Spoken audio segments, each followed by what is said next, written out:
Hey, it's Scott. Welcome back to another episode of Spin Magazine's Lip Service. I'm joined today by the one, the only Mr. Neal Schon. How are you, my friend?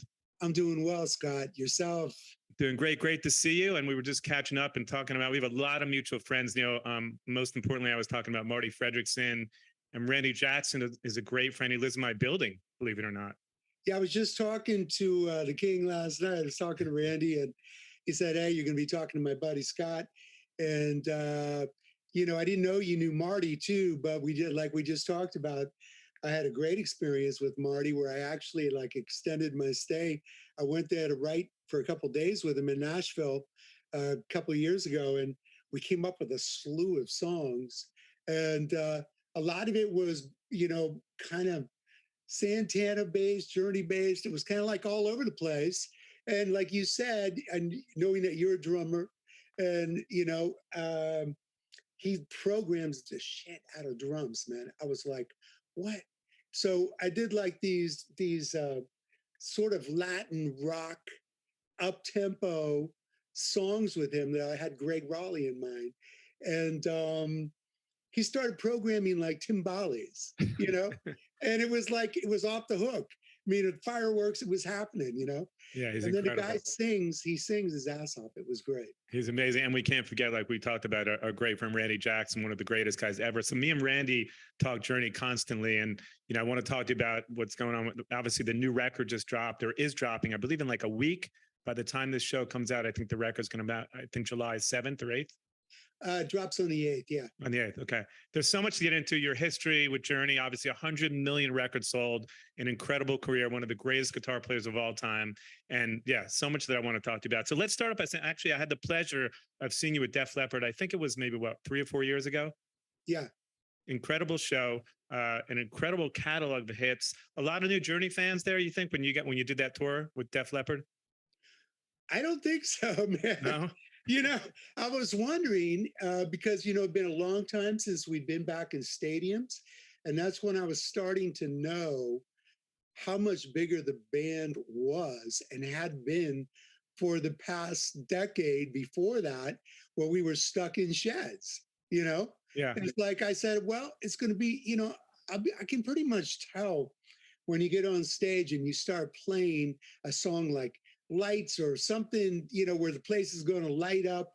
And man, it was like the height of the 80s all over again. And it was like our audience as much as Def Leppard's. And so now we just experienced that again, after moving to AEG. I moved away. I got rid of managing myself now, Amazing. and went to AEG, and they stuck us back in arenas, and we're selling out arenas immediately. Incredible. And so, they're going, wow, we thought you guys would do good. We didn't know you'd do this good. And now, we got the right in front house mixer that is making us sound like a record every night. And so I'm like getting so bold to say that I would love to put more money into our website and hook it up to our YouTube channel and really start, diving into our catalog and playing a lot more different stuff every night and letting people have it for free like the Grateful Dead did. Because I think Journey, actually, a lot of people don't know it, but I do, that we're one of the greatest jam bands ever when given the opportunity to do that and stretch out.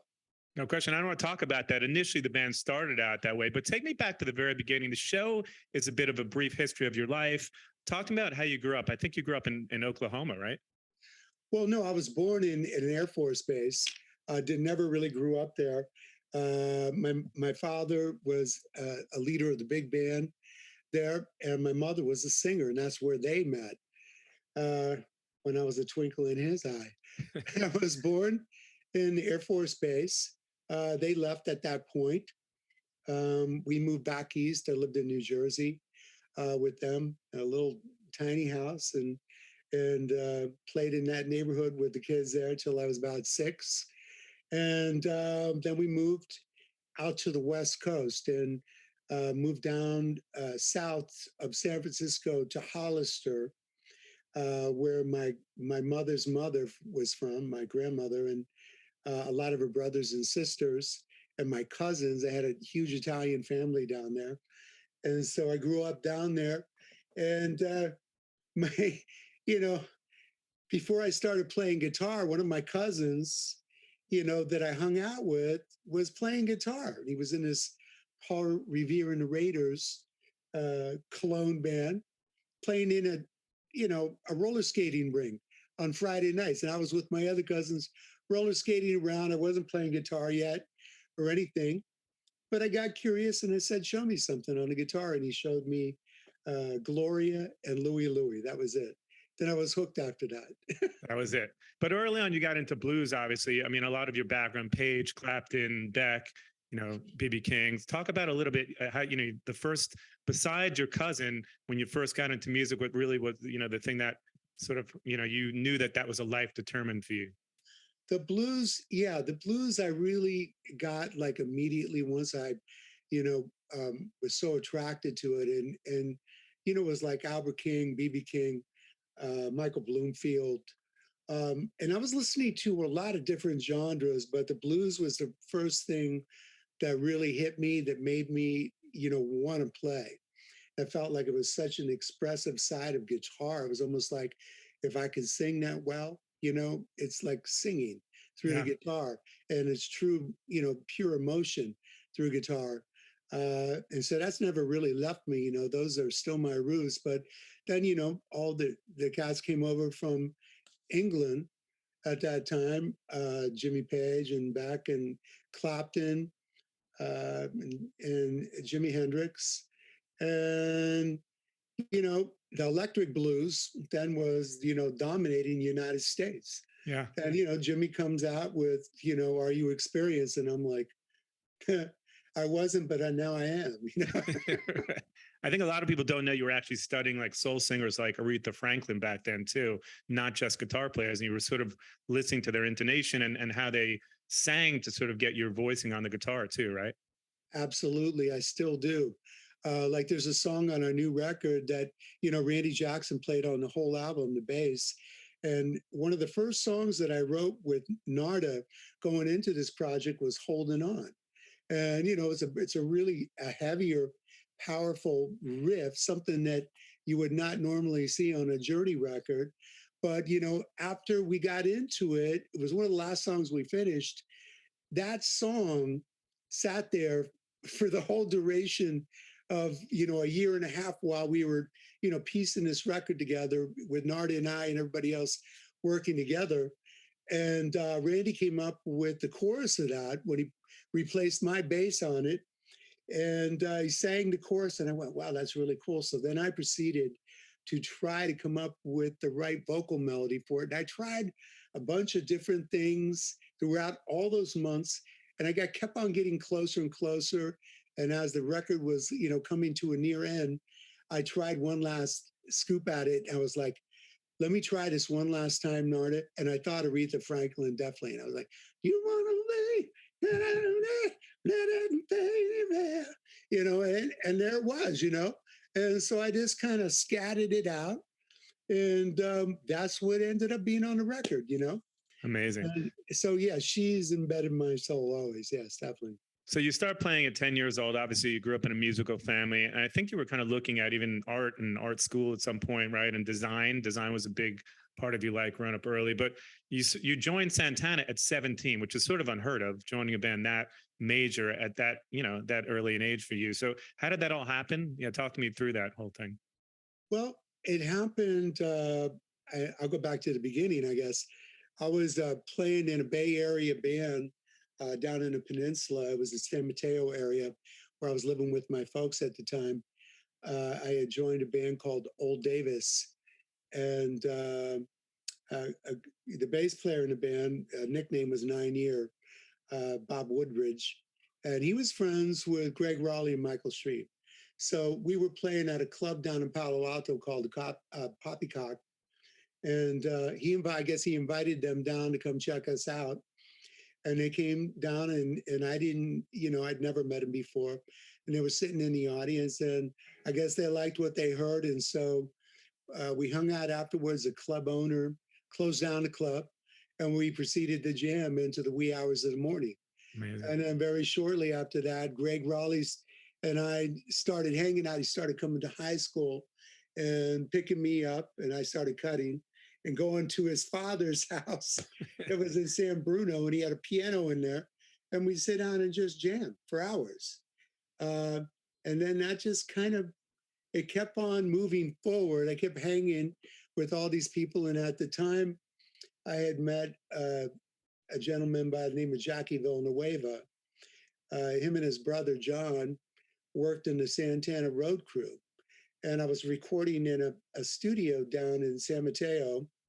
And Jackie came in, and I met him, and he said, "Man," he says, "I want to take you up to the city, San Francisco, started introducing you and to all the club owners that I know." And I go, "Well, how am I going to get into a club, man? I'm underage." He goes, "I know them. I think they're going to let you do it."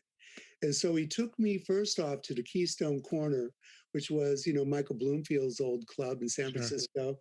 And Elvin Bishop had taken over. And I was a big fan of Elvin. And so, the club owner agreed that I would go in through the back door, stay down in the cellar, and come up, play, go back out through the cellar, and don't drink water, don't drink anything. And so that's what happened. And I got, to know Elvin, and Elvin kind of took me under his wing through, meeting him through Jackie. And, they started having a shoot off. Like it was every Tuesday or Thursday night, I can't remember, with guitarists would come in from all over the place, and mostly older guitarists than myself. And they'd have like a blues shootout. And I guess I kept holding the title. And so after about a month of that, Elvin said to me, he says, "Well, I got a surprise for you. Since you won this thing," he says, "we're going to go to Fillmore West. We're going to meet BB King tonight. We're going to go on stage and play with him."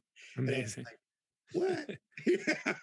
So What was the scene like back then too? Because obviously I've heard you speak about the Mahavishnu Orchestra and Billy Cobham, but what was the scene that you were really into? Obviously, we were talking a little bit about jam bands, The Dead, and some of those bands, but fusion seemed to be a big part of your life and during that time period too, right? yeah, I started listening to, a lot of jazz guys. I was listening to, I loved Miles Davis, but I started listening to a lot of John McLaughlin, Larry Coryell. I always loved Wes Montgomery for the smoothness. But John McLaughlin, and Mahavishnu, I was just like, wow, what is that? It's from another planet. Yeah. And Chick Corea, Return to Forever. I love that first album. I mean, all the Chick stuff, but Billy Connors, the guitar player that was on that first record, was just kind of mind-boggling to me. How it was outside and inside at the same time. And so, yeah, the fusion and jazz definitely had a big influence on my playing after I had the blues roots. And that's, I'm kind of there now. I'm kind of like all over the place. Yeah. Definitely dabbled a bit more into, freelancing and not being afraid to play all the wrong notes or all the notes that aren't written into the music. Right, right. You know? You end up meeting Carlos Santana, which is again, at 17 seems unheard of. And tell me about your first meeting with him and how that went. And were you intimidated? Were you excited to meet him? Did you think this is a band I'm going to join? I was really not intimidated. I was pretty, confident as a kid and a player back then. I don't know why, but it was instilled in me. And I felt like I'd learned my craft pretty well. Back then, I studied many hours a day. When other kids were out playing sports and stuff, I was playing the guitar. It was like attached to my hip. And so um, I really admired Carlos because he just sounded like so different from every other guitar player I had listened to before. He was more melodic, but also rhythmically, he played like so different. Mm, He had Clapton playing these cross rhythms, across all these African rhythms. And Jack Bruce is going off, really playing like lead bass in the Cream with Ginger Baker. They're going off. Clapton kind of held it down. yeah. And so to hear Carlos kind of gliding over the top of this incredible rhythm section with Chapito Arez on timbales and Michael Shreve and Carabello on congas, it was like, wow, just a completely different way of looking at music in his melodic sense. And so Carl, I was amazed by him and how he just sounded completely all to himself. He didn't remind me of anyone else. Just reminded me of Carlos. So the second one. And also the world music influences obviously were something, you know, huge for him. Yeah, and he turned me on to all that. You know, I remember, dropping acid with him and traveling from, Milan to Paris on a train, and we'd have two suites that we put together. And, we would like lock the doors, and he had me listening to Tony Williams' Lifetime. And as we're up the whole night and watching all the land go by, all this beautiful scenery, we're looking at all these sheep, and it was like being on in the Yellow Submarine movie. Everything was pink, yellow, purple. And so we had a lot of great hangs together. And we still do. Carlos and I think, are tighter now than ever. And there's a great story. You're actually sort of asked to join Eric Clapton's band, Derek and the Dominoes, around that time period. Yeah. So talk to me through about that and how did that happen? Because ultimately you chose Santana, but it's pretty amazing at 17 to be getting these kind of offers. It's really kind of unheard of, right? Yeah, I think I was just about to be asked to join Santana. At that point, I'd been hanging out with them for a couple months, and they were in Wally Heider's studio in San Francisco, and finishing up the Abraxas record. It was being mixed upstairs. We were downstairs in another studio, and we were jamming like a lot of bands used to do in those days. They didn't make demos at home. They went in the studio and blocked it out and spent a shitload of money. There was And, no files being shared. right. And just kind of like jamming and trying a lot of different ideas. And so we were jamming and trying to, I think, come up with new ideas, even though the second album wasn't released. She had Abraxas for the third album. And, we were jamming on this tune that ended up being Batuka, that was off, the Santana 3 that I ended up being on. And we're in the wee hours of the morning, and Clapton walks through the door. He was a fan of Carlos and the band. And he walks through the door and he comes in and he sits down and just starts jamming with me. And I'm like thinking, this is so mind effing. I go, this is one of my mentors, all time God heroes. And I'm sitting here playing with him, and it's just mind fucking. I go, I don't, how do you even comprehend that? And so we played, and I was actually even scared to talk to him. I was just like, it was surreal, and I didn't believe it was actually happening. So we played for a couple hours, and he got up and he said, I gotta get back to the hotel. I'm playing tomorrow night, with Derek and the Dominoes at Berkeley Community Theater. And it was really great meeting y'all. And out the door he went, and I was just, wow, that's mind effing. But at some point he sort of asked you maybe to even join the group, right? Well, then the next day I came into Wally Heider's. We're going to do the same thing and jam again on some new material. And there was a note left with the secretary at the front, left from Eric, and that he wanted me to go over if I could get over there to sit in with him. And I didn't have a card, didn't have a license yet. And so I talked someone into taking me over there and managed to get over there, brought my guitar, knocked on the backstage door, and they answered. I went in and met him, and he goes, "Oh, great, you made it." And he said, well, what songs would you like to play? I said, I'd like to introduce you and have you come on stage. I said, well, I like to play them all. And he kind of laughed, but I knew them all because I studied them, Yeah, of course. So I wasn't trying to be a smart ass. I was just like, I'll play any of them, basically, is what I was saying. And so he laughed and he said, I'll tell you what, he says, I'm going to go on stage and I'll play like 7 or 8 of our tunes, and then I'm going to introduce you as a good friend, and you just come on. And they had an amp set up for me, and he did. He introduced me, and I proceeded to play the whole rest of the show with him. And I guess he liked what he heard because he kept on letting me take a lot of solos that night. And I think, I stuck a little fire under him too, because he started playing really, really good, and then after the show, he asked me to go back to the hotel with him. And so we jumped in the station wagon that we had, went back to the hotel, and we're hanging out to the wee hours of the morning. And just talking about music in general. And he was asking me, he was curious to who I listened to.